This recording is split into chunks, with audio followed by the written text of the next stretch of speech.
My parents called me the stupid one, praising my sister's Harvard scholarship. You know that feeling when your family constantly makes you feel like the biggest disappointment? For 15 years, that was my entire life.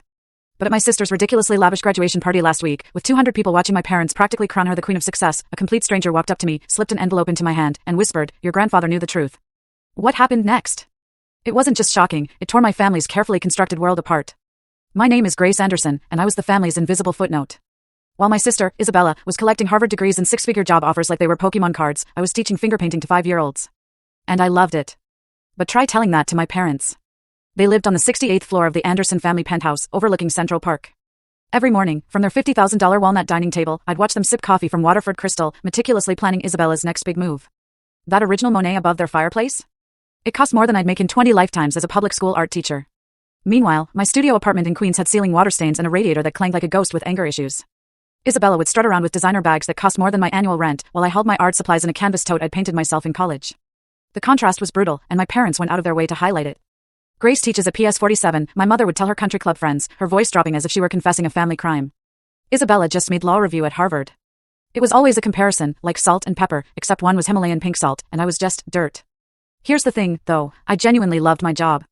Every morning, 23 second graders would rush to hug me, their faces lighting up at the sight of the art supplies I'd bought with my own money. Their parents, immigrants, single mothers, fathers working 3 jobs, would thank me with tears in their eyes when their children brought home paintings that made them feel seen, truly seen. My parents never once asked about my work. They never knew about the national awards lining my desk drawer, or the letters from parents saying I'd changed their children's lives. To them, success meant stock portfolios and summer houses in the Hamptons.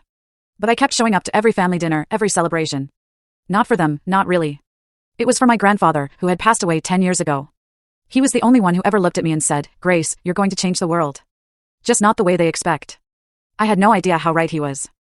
Isabella, for years my junior at 28, graduated summa cum laude from Harvard Law just last week.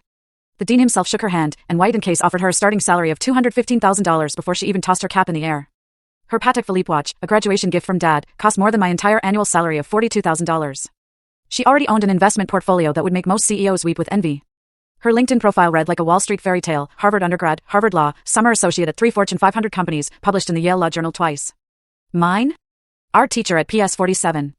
Believes every child is an artist. That week, our family group chat was a shrine to Isabella's glory. Photos of her in her cap and then watch the full story link is attached below.